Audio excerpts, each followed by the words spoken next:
अस्सलाम वालेकुम मोअज़्ज़ज़ ख़वातीन साहब, प्रोग्राम राइट एंगल के साथ मैं हूं अली मुमताज़। नाज़रीन, आज के दिन की जो न्यूज़ है, जो आज के दिन की डेवलपमेंट्स है, उससे आगाज़ करते हुए सबसे पहले इस्लामाबाद हाई कोर्ट से हुक्म जारी हुआ है कि इद्दत में निकाह केस का फैसला 1 माह के अंदर किया जाए। और अगर हम उस हिसाब से कैलकुलेट करें जिसमें अपील भी शामिल है और इस पूरे केस को अगर ओवरऑल समराइज़ किया जाए तो मेरे ख्याल में इस महीने के आखिर तक इसका कोई ना कोई नतीजा निकल आएगा। लेकिन ये तब होगा कि अगर जो हुक्म जारी हुआ है उस पर अमल दरामद हो।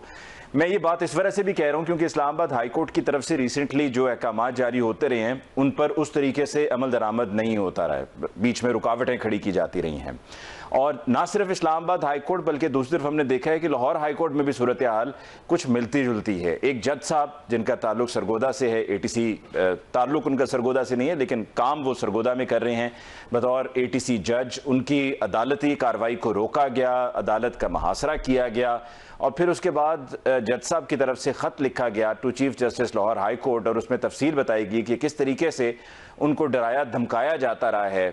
उनके दफ्तर के बाहर जो ट्रांसफार्मर है उस पर गोलियां चलाई गई, उनका जो गैस का मीटर था उसको तोड़ा गया और इससे पहले उनसे मुलाकात की कोशिश की गई और उनके कहने के मुताबिक एजेंसीज की तरफ से उनसे मुलाकात की कोशिश की गई, लेकिन जब उनकी तरफ से इनकार हुआ तो फिर उसके रद्द अमल के तौर पे या उनको धमकाने के लिए सब कुछ किया गया। Chief justice Lahore high court ने इस पर नोटिस लिया और आज तलबी भी हुई, IG साहब को भी बुलाया गया, DPO सरगोदा को भी बुलाया गया और वहाँ पर IG साहब की तरफ से और DPO साहब की तरफ से कहा गया कि जी हमने जज साहब को काम करने से नहीं रोका था, हमारी तरफ से कोई रोक टोक नहीं थी और हमें चूंकि 144 के तहत हमने ये किया था, सेक्शन 144 इम्पोज था कि जी लोग वहाँ पर ज़्यादा जमा ना हो जाएं और हमें थ्रेट मौसूल हुई थी। तो ये लाहौर हाई कोर्ट में जो मामला है ये लोअर कोर्ट का मामला है और ये उसका रिफ्लेक्शन है जो इस्लामाबाद हाई कोर्ट के 6 जजेस ने ख़त लिखा और उस पर दस्तखत भी किया। जब मैं इस्लामाबाद हाई कोर्ट की बात कर ही रहा हूँ तो वहाँ पर मैं ये भी शामिल कर दूँ कि इमरान रियाज सहाफ़ी एंकर, उनको हज पर जाने के लिए इजाज़त दी गई इस्लामाबाद हाई कोर्ट की तरफ से। जस्टिस अरबाब ताहिर साहब थे, जस्टिस मियां गुल हसन औरंगज़ेब साहब का ये फाइनल ऑर्डर था और परसों रात को जब उन्होंने जाने की कोशिश की तो उनको लाहौर अल्लामा इकबाल इंटरनेशनल एयरपोर्ट पे डिपार्चर रैंप जो है जहाँ से गाड़ियाँ ऊपर डिपार्चर्स के लिए जाती हैं, वहीं उससे पहले नाकाबंदी करके उनको वहाँ पर रोका गया। पुलिस की वर्दी में मलबूस लोग वहाँ पर थे, सादा लिबास में भी थे, उनको वहाँ से लेकर जाया गया, कल अदालत में पेश किया गया और उन पर जो केस बनाया गया है उस केस में जिसको बतौर गवाह रखा गया था उसने वीडियो बयान पर अपना बयान रिकॉर्ड करवाया, सबको बताया कि जी ऐसा कुछ भी नहीं है, जो इल्ज़ाम लगाया गया है वो झूठ पर मबनी है।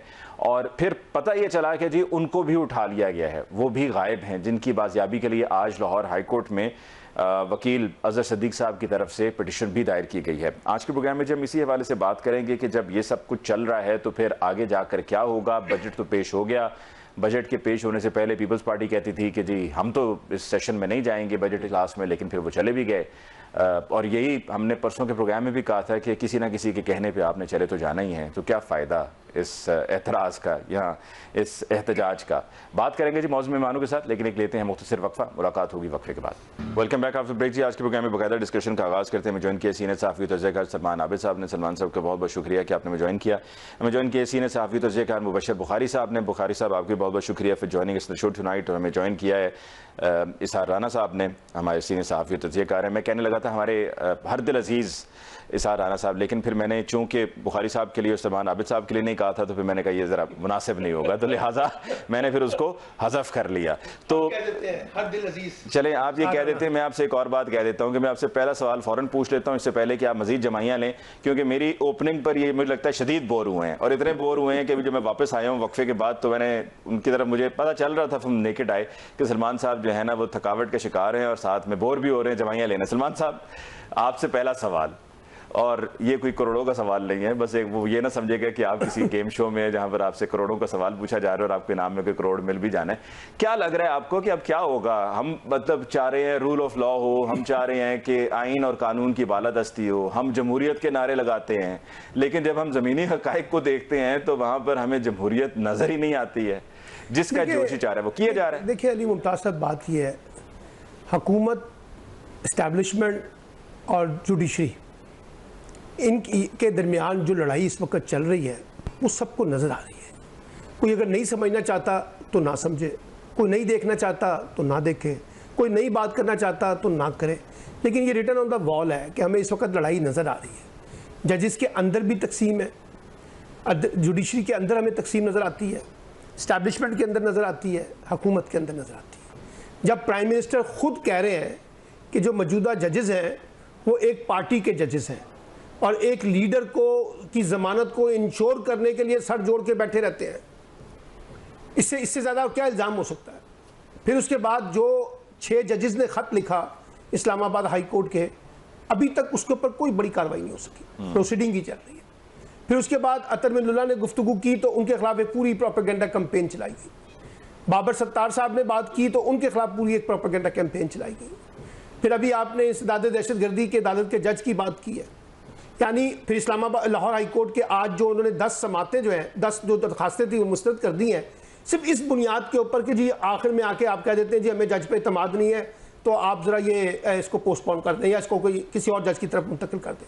आपने इद्दत वाले केस में देखा, यानी फैसला सुनाना था, महफूज फैसला, जिस दिन महफूज फैसला सुनाना होता है तो फैसला सुनाना होता है। वो लिख रहे हैं मौसूफ के जनाब आप जो है इस्लामाबाद हाई कोर्ट के जज को, चीफ जस्टिस को, कि आप देख लें जी मुझे तो मुतनाज़ा बना दिया गया, आप चाहें तो किसी और जज को मुंतकिल कर दें। ये सब कुछ हम देख रहे हैं ना। इस्टेब्लिशमेंट पे भी तनकीद हो रही है, हुकूमत पे भी तनकीद हो रही है, हुकूमत के वुज़रा जो है वो बैठ के तनकीद कर रहे हैं, जजेस को पार्टीजन करने की कोशिश कर रहे हैं। ये लड़ाई कोई आज से नहीं हो रही, पिछले 2-4 साल से हम ये सारा मंजर देख रहे हैं। तो इसका मतलब है कि अदालतें और ये जज ने, ये भी इस्लामाबाद हाई कोर्ट के जज ने कहा कि आप मेरे पास क्यों आते हैं जमानतें कराने के लिए यार, मैं तो जमानत दे भी दूंगा तब भी आपकी जमानत नहीं होगी, आप किसी और नए मुकदमे में गिरफ्तार कर लिए जाएंगे। तो जाइए जहां पर फैसले होने हैं। आप देखिए सनम जावेद के साथ जो कुछ हो रहा है या बाकी लोगों के साथ क्या हो रहा है, जैसे ही वो रिहा होते हैं अगले दिन एक नया मुकदमा जो है वो तैयार होता है। शाह महमूद कुरैशी साहब जो है उनके बारे में बताया गया कि 9 मई को वो अपनी अहलिया की इयादत कर रहे थे कराची के अस्पताल में, उनका ऑपरेशन हुआ था, लेकिन उनके ऊपर भी 9 मई के मुकदमे आखिर में आके बन गए। तो ये जो जिस तरह से हम निज़ाम चला रहे हैं, इससे तो पाकिस्तान के अंदर कोई पॉलिटिकल स्टेबिलिटी, कोई रूल ऑफ लॉ, कोई कॉन्स्टिट्यूशनल को प्रिवेल करना, कोई डेमोक्रेसी के कॉन्टेक्स्ट, कोई ह्यूमन राइट्स के कॉन्टेक्स्ट, इस पे तो सवालिया निशान है। और ये सबसे बड़ा इल्जाम जो है वो तो खुद हुकूमत है ना, हुकूमत खामोश बैठी हुई है सारे खेल के अंदर। आपने कहा पॉलिटिकल स्टेबिलिटी नहीं होगी, मैं इसार राना साहब यही बात जो अभी सलमान साहब कर रहे हैं, पॉलिटिकल स्टेबिलिटी ऐसे नहीं होगी। ये पॉलिटिकल स्टेबिलिटी ना होने के नतीजे में फायदा किसका है? ये जो हम कहते हैं ना नहीं होगी, ये बिल्कुल हमारा हाल वो मिरासी वाला है जिसको बड़ी मार पड़ी थी ना और कपड़े झाड़ते उसने कहा था फिर मैं ना ही समझा। तो भाई कितनी बात में और ये बात समझने के लिए पिछले 2-3 सालों में जो कुछ हमारे साथ हो गया, वो जो बेचारी जमहूरियत रजिया है, गुंडों में फंसी हुई है और कभी वो खेतों में भागती फिरती है, कभी कहीं छुपती फिरती है। तो अभी भी हमें ये बात समझ नहीं आ रही कि भाई हमें अब इस हकीकत को मान लेना चाहिए कि पाकिस्तान में जमहूरियत नहीं है। बज़ाहिर कुछ चेहरे जमहूरी हमने सामने रख लिए हैं, लेकिन मामला कुछ और है। अब अदालतों में जो अभी सलमान आबिद की बात से मैं थोड़ा सा इख्तिलाफ करूंगा, वैसे तो मेरी इतनी जरूरत नहीं है, मैंने लाहौर में भी फिरना है, लेकिन ये कहना कि अदलिया में, हुकूमत में और इस्टेब्लिशमेंट में लड़ाई है, लड़ाई नहीं है। लड़ाई किस चीज की है? अदलिया अगर इंसाफ के मुताबिक कोई डिसीजन लेती है, वो बात करती है, तो वो लड़ाई तो नहीं है। हाँ, आप ये कर देंगे जी हमने अदलिया के फैसले नहीं मानने और जो जज हमारे मर्जी के खिलाफ करेगा हम उसे बिजली का बिल ज्यादा भेज देंगे। तो ये दुनिया में मैंने नई टेक्निक सीखी है तकलीफ और अजियत पहुंचाने की, क्या बिजली का बिल ज्यादा कर दें, उसका आप ही बाबा करता फिरेगा। तो आप ये अगर समझे कि जी हुकूमत भी लड़ाई का हिस्सा है, तो हुकूमत है कहाँ पे बेचारी? वो बस वो ही है, वो जो हाथी का बनियान गुम हो गया था तो चूहा छुपता फिरता था, तो किसी ने कहा तू क्यों छुप रहा है, साढ़े ते भी शके के ऐसी छुप लिया। तो भाई इनकी औकात क्या हुकूमत की गई है किसी लड़ाई का हिस्सा हूँ?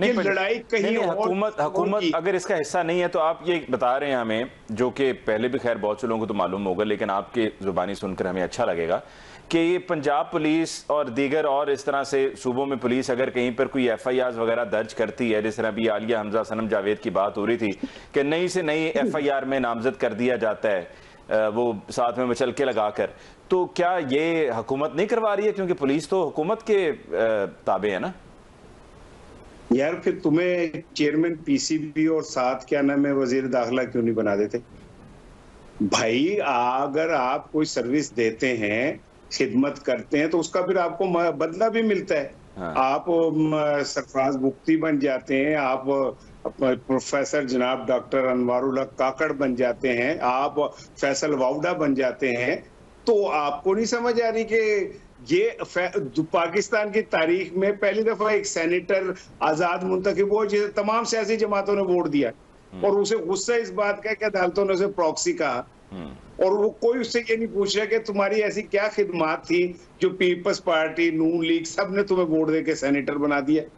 तो मैं मतलब महफूज तरीके से तो यही कह सकता हूँ कि भाई बात ये कि हमें ये इत्तराफ कर लेना चाहिए। हमें बहुत ज्यादा वो मिरासी के की तरह मार खा के कपड़े झाड़ते हुए बार बार नहीं पूछना चाहिए, फिर ऐसी ना समझिए ना है सिस्टम की तरफ से मुकम्मल ना है जी। ये अदालतें जो मर्जी फैसले करें। 54 दिन हो गए मुसलसल रिमांड के सनम जावेद के। पाकिस्तान की तारीख में कभी ऐसा नहीं हुआ कि खातून के साथ इस तरह हो रहा हो। तो क्या हम अंधे हैं? हमें नहीं नजर आ रहा कि भाई सिस्टम जो कह रहा है हम वो सुनना या सुन रहे हैं तो समझ नहीं रहे, समझ रहे हैं तो वो एतराफ नहीं करना चाहते। बस इतनी सी गेम है। मुबशिर बुखारी साहब, इसार राना साहब ने अभी बड़ी सादगी से ये कह दिया है कि मैं महफूज तरीके से ये कहना चाहूँगा, तो सिर्फ इनका तरीका ही महफूज है, उसके अलावा तो नहीं लगता है कि कुछ भी महफूज है। तो बुखारी साहब, ये क्या सलमान साहब ने और जो इजहार राना साहब ने कहा है अब तक, और सिस्टम पर बेसिकली दोनों का तजुर्बा है और अपनी ज़िंदगी में बहुत कुछ इन्होंने देखा और उसकी बुनियाद पर उन्होंने अदम एतमाद का इजहार कर दिया, और इनका अदम एतमाद या मेरा अदम एतमाद या हम आम लोगों का अदम एतमाद तो खैर इतना कोई मैटर नहीं करता है, लेकिन क्या जाकर कहीं पर कोई आपको पॉजिटिव आदमी या कहीं पर कोई आपको बेहतरी की कोई उम्मीद कोई नज़र आ रही है? देखिए, पहले तो मैं दोस्तों के साथ इत्तेफाक करूंगा, लेकिन दोस्तों से शिकवा करूंगा कि मेरे दोस्त जो हैं मेरे सीनियर हैं और इनसे मैं इख्तिलाफ का जो है वो बिल्कुल जुर्रत भी नहीं कर सकता, करता भी हूँ वैसे, लेकिन अदब के दायरे में इंतहाई। ये तारीख हमेशा जो है ना वो आधी बताते हैं, अधूरी तारीख। उसकी वजह यह है कि मेरा तो एक सिंपल सा सवाल है इन दोनों अपने बरादरन से बरादरान से कि पाकिस्तान में कभी रूल ऑफ लॉ रहा है? पाकिस्तान में कभी जमहूरियत? प्रॉब्लम क्या है? प्रॉब्लम यह है कि किसी जमाने में यानी आज से कोई 5-6 साल पहले तक जो है वो, बल्कि आप ऐसे 2-2.5 साल कर लीजिए, अदलिया जो है वो हमारी पावरफुल एस्टेब्लिशमेंट का एक ऑर्गन हुआ करती थी और बड़े कामयाबी से, और जब जब वो जरूरत पड़ती थी वहां पे इस ऑर्गन की ट्रिमिंग, जैसे माली करता है ना पौधों की ट्रिमिंग, वैसे कर ली जाती थी और अपने मुताबिक चलाया जाता था। ये भी चलिए पॉजिटिव बात आपने कही, मुझे पॉजिटिव बात यही नजर आती है कि चलिए फैसले तो हो रहे हैं, जैसे सलमान साहब ने या इसार भाई ने कहा कि फैसले हो रहे हैं, उनकी इम्प्लीमेंटेशन का मामला है, तो इसलिए ये कोई नया फिनोमेना नहीं है। केस आफ्टर केस, अगर मैं आपको तारीख में मतलब आसिफ जरदारी, यही मियां नवाज शरीफ साहब थे, एस्टेब्लिशमेंट मियां नवाज शरीफ, जुडिशरी एक पेज पे थे, आसिफ जरदारी की एक में जमानत होती थी, दूसरा मुकदमा तैयार होता था, और इस तरह के बड़े केसेस हैं जो मतलब बताए जा सकते हैं। अभी आपने अपने इंट्रो में फरमाया अली के जो सरगोदा वाले जज की बात है, तो हमें तो 2017 में जजेस के कमरे के अंदर से बंदे निकलते हुए भी नजर आए, कैमरा ने दिखाए भी, लेकिन एक साइड की सोशल मीडिया टीम इतनी मजबूत थी या हमारा मीडिया इतना कमजोर था उस वक्त कि वो उसको दिखाए जाने के बावजूद उस पर वो गुफ्तगू नहीं कर रहा और ना कर सकता, जो आज हमारा मैं कथा कलामी की माजरत, हमारा मीडिया तो आज भी बड़ा कमजोर है। मैं तो सलमान साहब से भी कुछ देर के बाद कहने वाला था कि कुछ दवाई तैयार करें कि जो मीडिया की कमजोरी दूर की जाए।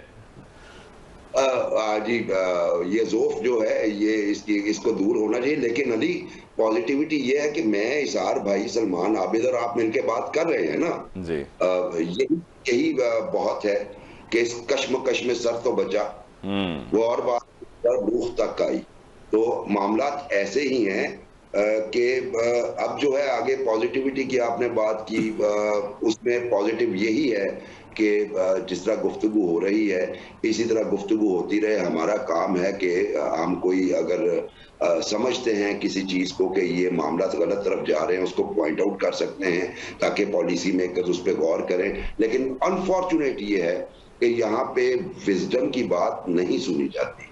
और आप अगर एडवाइजर देखें किसी भी दौरे हुकूमत में, क्या अनवाइज एडवाइजर कोई भी हो, मैं किसी एक को सिंगल आउट नहीं कर रहा, क्या शानदार एडवाइजर है।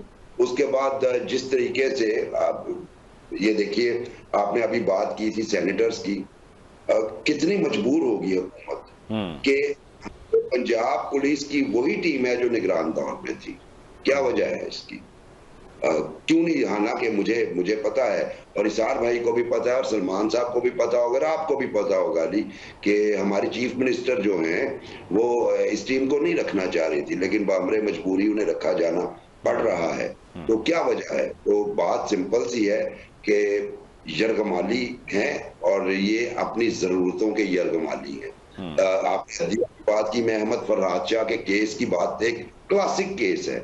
क्लासिक केस ये है कि इस्लामाबाद हाई कोर्ट ने अपना भरपूर जोर लगा लिया कि उसको प्रोड्यूस कर दिया जाए।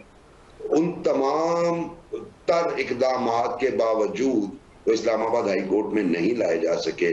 कश्मीर में उनके खिलाफ मुकदमा और उसके बारे में जो कोर्ट का फैसला है कि इंतहाई मुज़िक्का हेज है, कहाँ से गिरफ्तारी, कहाँ पे जो है रजिस्ट्रेशन ऑफ FIR कहाँ और कब हुई और कहाँ पे प्रोड्यूस किया जा रहा है, उससे बड़ा आपके पास एग्जाम्पल नहीं है कि मतलब एक जज जो है और वो आला अदलिया का जज अपने पूरे मसल्स यूज कर रहा है कि किसी तरीके से इस बंदे को रिकवर कर लिया जाए, लेकिन एंड पे उसे एनफोर्स्ड डिसअपीयरेंस का शिकार पर्सन डिक्लेयर करना पड़ा। ये है पाकिस्तान की मौजूदा सूरत हाल और इससे ज्यादा मैं कुछ कह नहीं सकता। हम एक ब्रेक लेते हैं अभी। मुबश्शिर बुखारी साहब, और आपने जो अभी जरदारी साहब का हवाला दिया कि जी उन पर भी एक केस अभी उनका ख़त्म हो रहा होता था कि साथ ही मज़ीद एक और तैयार हो जाता था, तो कंपैरिजन हम पहले भी कर चुके हैं कि पहले जो होते रहे जुल्म होते रहे, ये ज़्यादतियाँ होती रहीं, क्या वो ज़्यादा था या अब जो हो रहा है ये ज़्यादा है? क्योंकि साथ में वैसे ये बात तो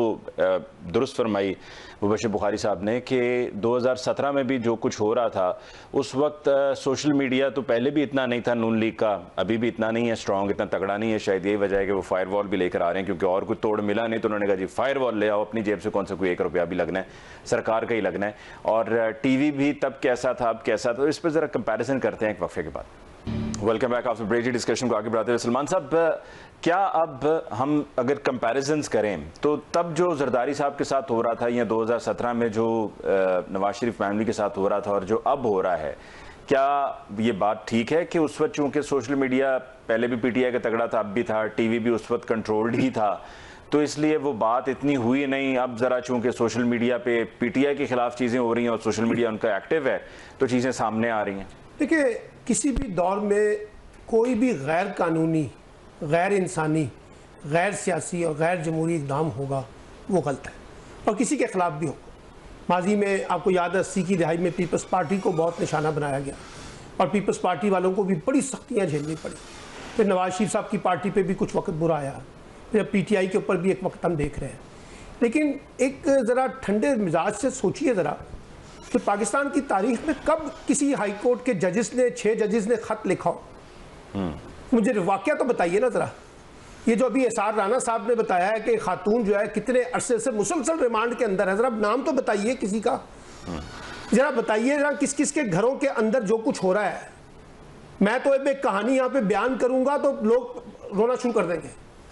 उनके बच्चियों के रिश्ते तोड़वाए गए हैं। बच्चियों के रिश्ते जी, रिश्ते तोड़वाए गए। मैं आपको नाम बता सकता हूँ। जो रिश्ते होने थे उनके होने वाले दामादों को अगवा किया गया और कहा गया तुम्हारे साथ अगर दस्तखत नहीं करते तो तुम्हारे साथ ये कुछ होगा। अब कहानी बड़ी मुख्तलिफ है। जो कुछ इस वक्त जज, अभी जो भी जज साहब की बात आपने की है इंसदादे दहशतगर्दी की, जरा मिसाल तो बताइए ना। किसी जज ने ये खत पहले लिखा था इस तरह का? इसलिए कंपैरिजन में ना जाएं। सबको पता है कि हालात क्या है।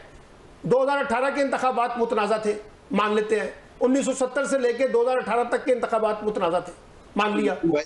जरा ये बताएं, नहीं सुन ले, जरा ये बताएं 2024 के इंतखाबात में जो कुछ हमें देखने को मिला है, क्या इस तरह का इलेक्शन माजी में कभी हुआ था? सवाल ये है कि जरा हम ये भी जरा थोड़ा सा सच बताएं ना कि भाई चीजें जो है वो आगे बिगाड़ की तरफ जा रही है, ठीक नहीं हो रही। अगर माजी में गलत हो रहा था तो अब गलत का जमा गलत हो रहा है ना। ये भी तो देखने की जरूरत है ना।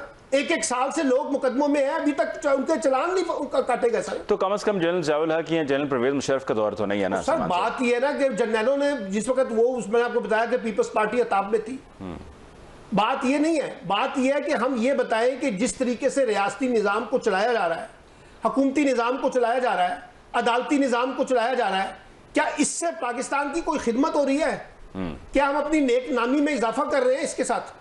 तो अगर नहीं हो रही तो फिर जरा सोच विचार करें, चाहे वो हुकूमत है, चाहे वो अपोजिशन है, चाहे वो एस्टैब्लिशमेंट है, चाहे वो जुडिशरी है, कोई सबके साथ गलतियां हो रही है ना। तो अब इस गलती के नतीजे में कहीं डायलॉग होना चाहिए था ना, बातचीत होनी चाहिए थी ना। तो वो बातचीत के लिए तो माहौल ही नहीं बन पा रहा।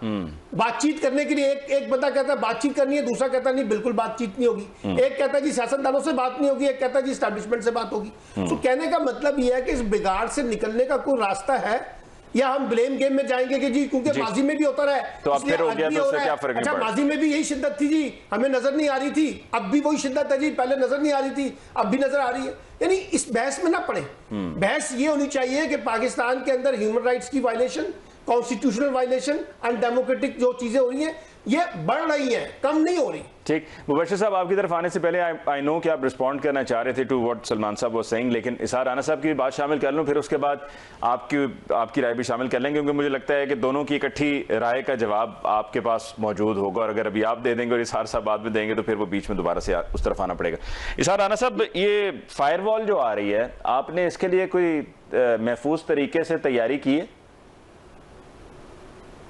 तो भाई बात यह है कि उसने मुगल आजम ने दीवार लगवाई थी अनारकली के लिए। आज के शुगल आजम जो है वो अवाम को कैद करने के लिए एक फायरवॉल बना रहे, दीवार बनवा रहे। लेकिन दीवारें नहीं आवाजें रोक सकती भैया, कुछ भी कर लें आप। अगर ये पहले दिन से ताकतवर की ख्वाहिश थी कि उसकी मर्जी का सच बोला जाए और जो उसके खिलाफ बोलते हैं उनकी आवाज बंद कर दी जाए, कभी भी नहीं बंद हुई और हो भी नहीं सकती। आप फायरवॉल लगा लें, कुछ भी लगा लें। मैं एक छोटी सी आपको मिसाल देता हूँ, आप जरा नोट कीजिएगा कि यूरोपीय यूनियन के मुमालिक ने शहबाज शरीफ साहब को अब तक वजीर आजम बनने की मुबारकबाद दी है? नहीं दी है। यूरोपीय यूनियन वहां पे जब दरखास्त दायर हुई कि जी जो आपने इंतखाबात की ऑब्जर्वेशंस किए हैं वो हमें दें, हम राइट टू नो के तहत, तो उन्होंने कहा कि पाकिस्तान से हमारे ताल्लुकात खराब हो जाएंगे। आप अंदाजा करें कि दुनिया हमें किस तरह देख रही है इस हुकूमत को।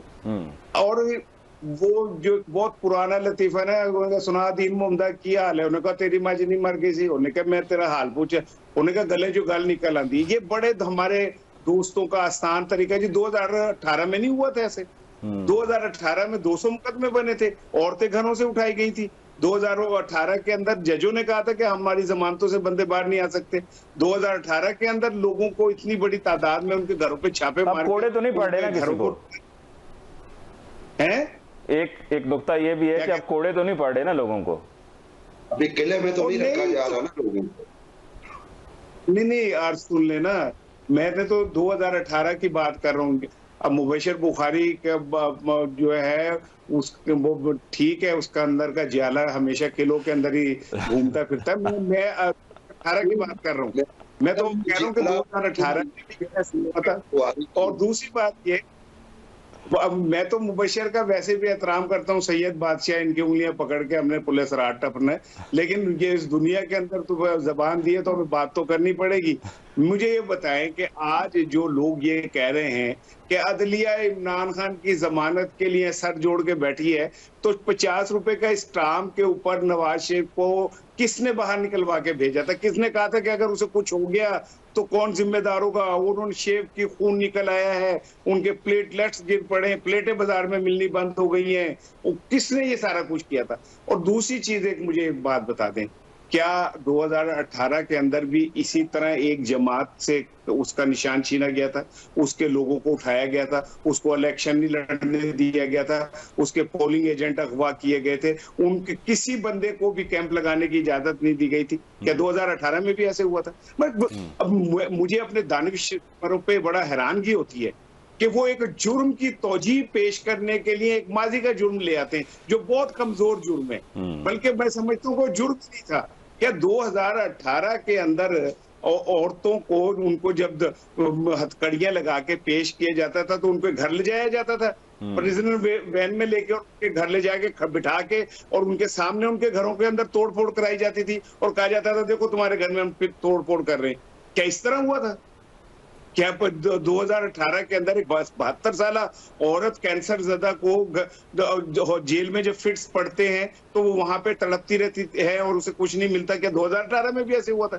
2018 में तो आप ड्राइंग रूम दिए गए थे कि आप जेल के अंदर जिससे चाहे मुलाकात कर लें। 2018 में तो आपको बेड घर से लाके दिया गया था कि आपको नींद नहीं आती तो इस बेड पे सो ले। 2018 में तो आप गाड़ी की डिक्की में अंदर बैठ के जाके लोगों से मिलते थे। तो प्लीज फॉर गॉड से 2018 में अगर इलेक्शन में खराबी हुई थी तो बहुत गलत हुआ था, लेकिन आज के बदतरीन माहौल को 2018 से ना जोड़ें। हम तजिया बोलने वाले हमारे पे भी अल्लाह का फर्ज और कर्ज है कि हम उतना किसी चीज की साइड लें जितनी बनती हो, इससे आगे जाना गुनाह में शामिल हो जाता है। ठीक है, मुबश्शिर बुखारी साहब पे भी आई एम श्योर कि जिस आप कह रहे हैं फर्ज और कर्ज है तो उन पर भी उतना ही फर्ज और कर्ज है। जी मुबश्शिर बुखारी साहब। तो मैं सबसे पहले एहतजाज करूंगा कि मेरे दोनों भाइयों ने पता नहीं कैसे ये समझ लिया कि मैं जस्टिफाई करने की कोशिश कर रहा हूँ इस सारे को। मैं तो सिर्फ तारीख बता रहा था और जो मेरे दोनों भाइयों ने वो इनकी जो कमाल इन्होंने वो कहा है मैं बिल्कुल इत्तेफाक करता हूँ। और उसकी जो हो रहा है ऐसा नहीं हुआ, इलेक्शंस में भी ऐसा कभी नहीं हुआ पहले। मैं बिल्कुल इत्तेफाक करता हूँ, इसकी मजम्मत भी करता हूँ, सरेआम करता हूँ और करता रहूंगा। जब किसी के साथ ज्यादती होगी मैं करता रहूंगा, अगर जो मेरा भाई मुझे जियाला कहे और जियाले मुझे यूथिया कहे और यूथिया मुझे ख्याल है यही क्रेडिट है। मैं शिकवा दोनों भाइयों से कहा था कि मैं तो करता रहा हूँ। 2008 जब हमारे बहुत सारे जय्यद एंकर, आप अगर आप कहते हैं अली अगर आप वजन उठा सकते हैं तो मैं भी ले लेता हूँ, रुदालियों की तरह सुबह सुबह आके बैठ जाया करते थे टीवी स्क्रीन पे। आज हुकूमत का आखिरी दिन, आज सुप्रीम कोर्ट उड़ा देगी।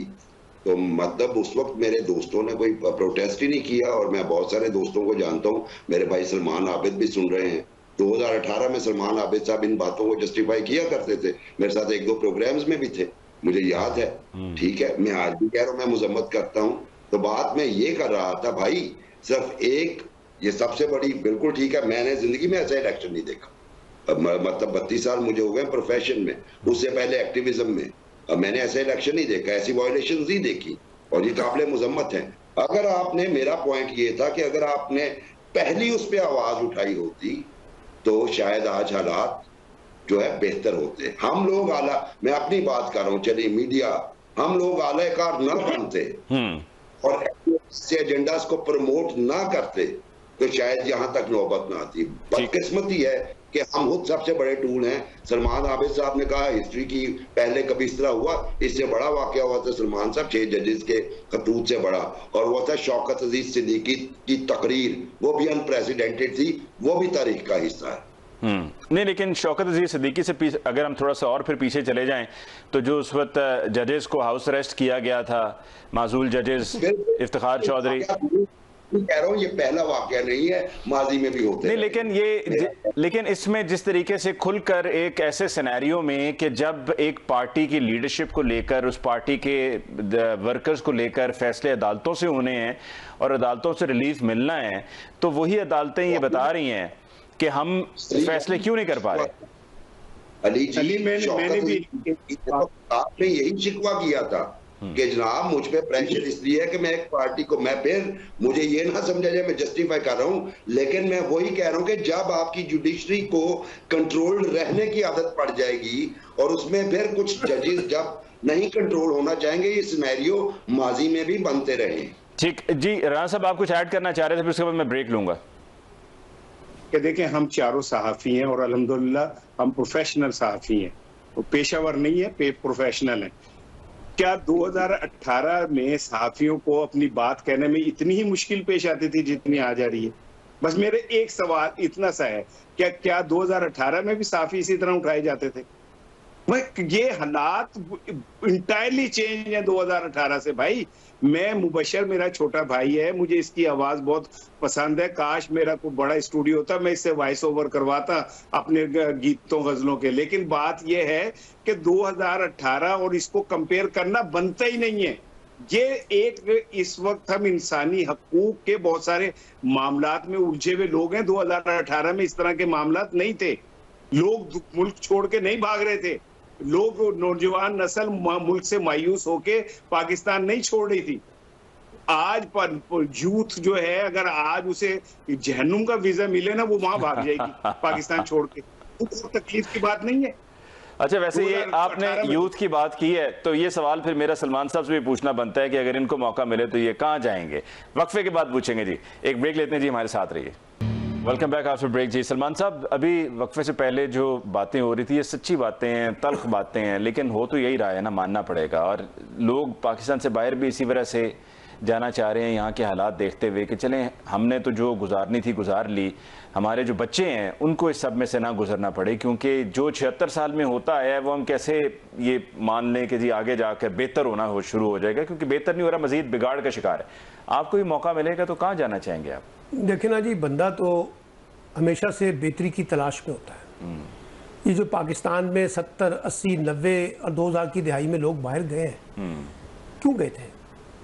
अगर इनको यहाँ रोज़गार मिलता तो क्या ज़रूरत थी उनको वहाँ जाके, पाकिस्तान से बाहर जाके? और जिन मुश्किलात में वहाँ रहना पड़ता है कि कमरे में 10-10 लोग, बाहर से तो बहुत सुहाना लगता है ना, सब अच्छा लगता है। लोगों ने बड़ी मुश्किलात काटी है, लेकिन कोई खुशी से नहीं जाता ये लेबर करने के लिए। पढ़े लिखे लोग जो है वो वहाँ पर ड्राइवरी करते हैं ना, वो खुशी से नहीं करते। पाकिस्तान के अंदर अगर आपको इकोनॉमिक इन्वायरमेंट मिल रहा हो तो आपको क्या ज़रूरत है? बिल्कुल। अभी मैं आपसे सवाल करता हूँ, कल बजट आया ना, आप 4 इकोनॉमिस्ट को बिठाया था कलम। अच्छा, बिठाया था, उनसे पूछना था कि पाकिस्तान की इस नई नस्ल को जो इस वक्त 60+ है, उसके लिए इस बजट में क्या है, मुझे बता दिया।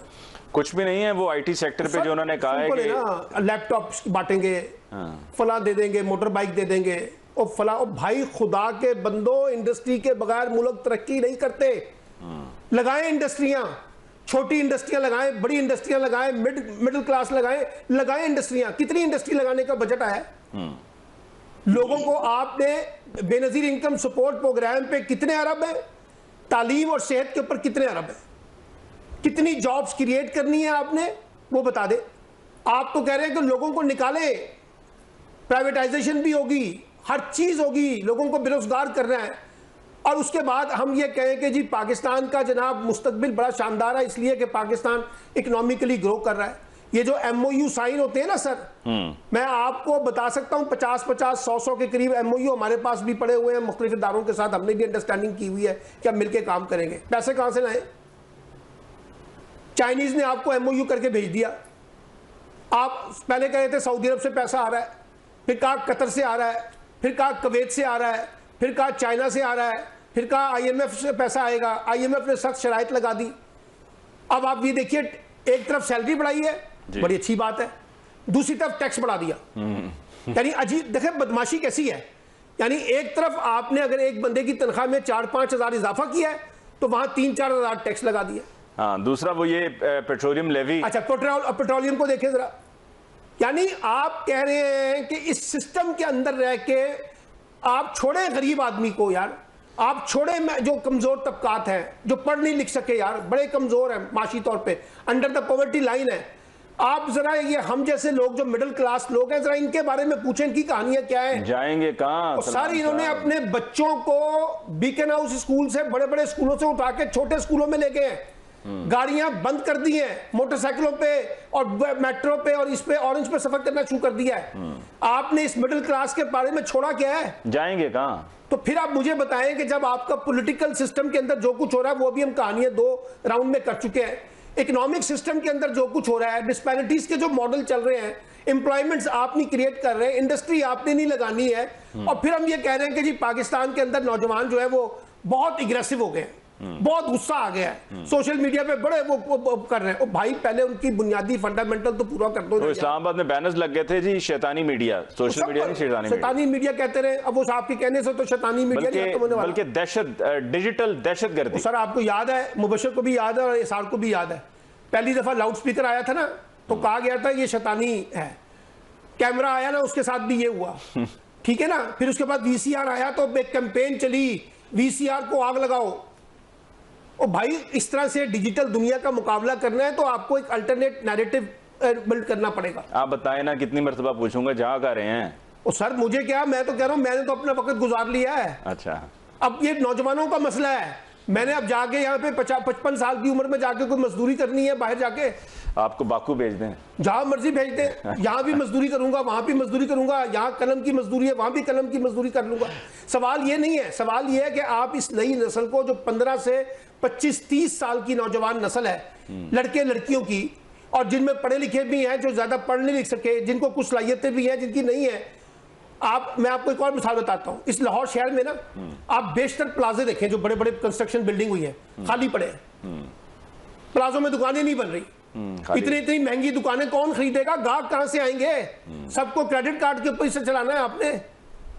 तो इसलिए इकोनॉमी के ऊपर फोकस करने के लिए पहले पॉलिटिकल स्टेबिलिटी लाएं सर, फिर उसके बाद होगी तो इकोनॉमी डेवलप होगी। अच्छा इसार राना साहब, अभी सलमान साहब ने जो बातें कही हैं, डेफिनेटली अपने दिल से बात की है, जो भी कही है, और दुखता भी है दिल के जब हम देखते हैं कि हमारे मुल्क में हालात क्या हैं। अभी लिखने और बोलने की बात हो रही थी, सहाफ़ी इमरान रियाज, कोई कहता है जी ये सहाफ़ी ना बोलें, एंकर ना बोलें, यूट्यूबर बोलें, बहरहाल उनको एयरपोर्ट पे से गिरफ्तार किया गया, उन पर जो एफआईआर काटी गई, उस एफआईआर पे आज उनको अदालत से डिस्चार्ज कर दिया गया। कल का गो के 1 दिन का रिमांड अदालत ने दे दिया था, वो भी समझ से बाहर था कि क्यों दिया। वो शायद इसीलिए दिया कि इस दौरान मौका मिल जाएगा पुलिस को ज़रा कि किसी और पर्चे में, किसी और एफआईआर में नामजद करना है तो कर दें। अब उससे वो डिस्चार्ज हो गए हैं और आज पुलिस ने उनके डिस्चार्ज होने के बाद एक और एफआईआर में उन्हें गिरफ्तार कर लिया, थाना सर्वर रोड की एफआईआर के जी इन्होंने कार्य सरकार में मुदाखलत की है। जब एयरपोर्ट गए हैं तो वहां पर जाकर इन्होंने बदतमीजी किया, नुकसान पहुंचाया अमलाक का, एक नई एफआईआर काट दी है। ये सब क्या चल रहा है इसार राना साहब? देखिए वहां पे जब वो एयरपोर्ट पे जो हुआ, अजहर सदीक हमारे दोस्त हैं और एक सीनियर कानूनदान है, उनके साथ जिस तरह मिसबिहेव हुआ और उनको मारा गया, अनस गोंदल और वहाँ मौजूद था हमारा बच्चा और उसने वीडियो बनाई, उसके साथ मिसबिहेव हुआ, तो मुझे तो ऐसा लगता है कि जैसे हम ये तय कर चुके हैं कि अब हमें दुनिया चाहे जंगली कहे, वहशी कहे, गैर महज़िब कहे, गैर जमहूरी कहे, गैर इंसानी कहे, हमने वही करना है जो हम अपना एजेंडा बना चुके हैं। इमरान रियाज एक सिंबल है और यही कहा जाता है कि जी यूट्यूबर, तो बात यह कि वो सहाफ़ी जो बेचारे सारी जिंदगी लगा के 2 बंदों में पहचान नहीं बना सके, वो इसलिए यूट्यूबर से खाइफ और खौफजदा और नफरत करते हैं कि वो चंद दिनों में लोगों के अंदर अपनी शक्ल बना लेते हैं और वो पहचान बना लेते हैं जो इन बेचारों को नहीं मिल पाती। लेकिन इनके लिए भी खुला मौका है, ये भी यूट्यूब पे चले जाए और बोले सच। अगर इनकी बात कोई सुनना चाहता है तो वजन है तो इनको भी कैच कर लेगा।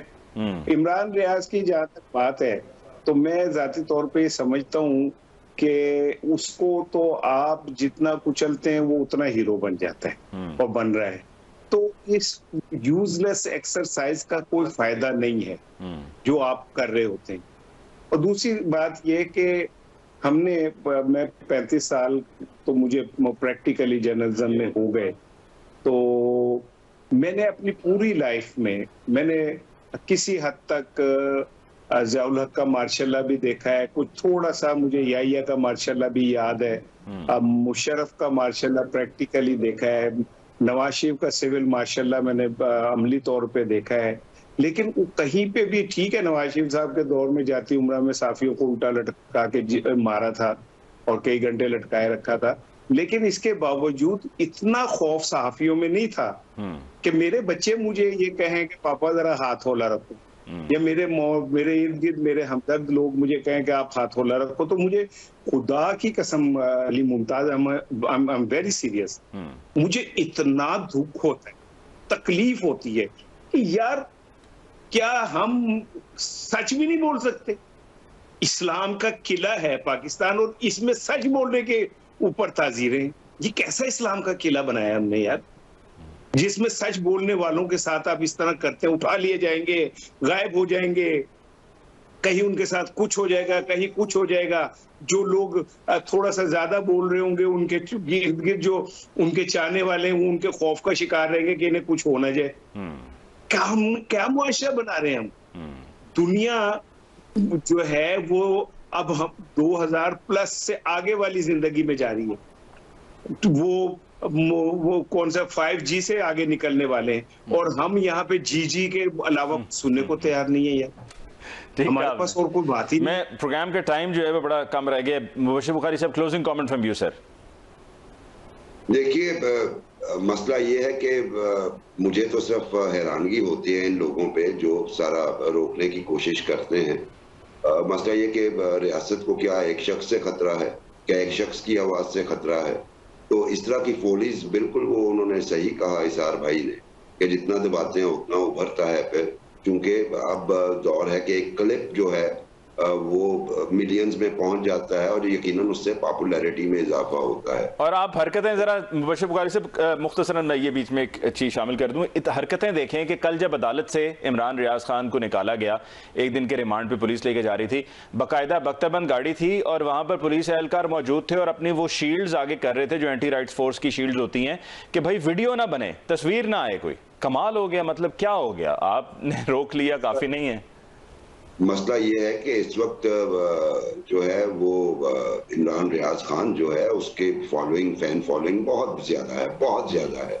इसलिए यकीनन लोग उसकी किसी भी क्लिप का इंतजार करते हैं और इस बात का इदराक है। तो भाई अगर आपको इस बात का इदराक है कि वो शख्स पॉपुलर है और उसको उसके फैन उसे देखना चाहते हैं, उसकी हर बात पे यकीन करते हैं, वो कुछ भी कहे, तो फिर आप उसके खिलाफ एक्शन भी जब कर रहे होते हैं तो वो भी हाईलाइट होगा और उससे उसकी पॉपुलैरिटी में इजाफा होगा, बल्कि उसके कद काट में भी इजाफा होगा। तो बाय द वे यहाँ तक लाने में भी आपका ही कसूर है। मैं उन अदारों की बात कर रहा हूँ जो आप उसकी आवाज को गैग करने की कोशिश कर रहे हैं, कि आप ही ने इस मकाम तक लाए कि वो आज आपके लिए खतरा बन चुका है। अपनी पॉलिसीज पे नजरसानी कीजिए। ठीक, मुबश्शिर साहब आपका बहुत बहुत शुक्रिया कि आपने मुझे ज्वाइन किया। इसार राना साहब आपको बहुत बहुत शुक्रिया और सलमान आबिद साहब आपको बहुत बहुत शुक्रिया। लेकिन हमारी बात पे मशवरा अमल ज़रूर कीजिएगा। सलमान साहब, अगर आपने बाकू जाना हुआ तो बताइएगा, आपको सहूलतकारी कर देंगे। ठीक, ज़रूर, बहुत बहुत शुक्रिया। नाज़रीन, इसके साथ ही आज के प्रोग्राम का वक्त खत्म होना चाहता है। मुझे अली मुमताज़ को दीजिए इजाज़त। अल्लाह ने के बाद।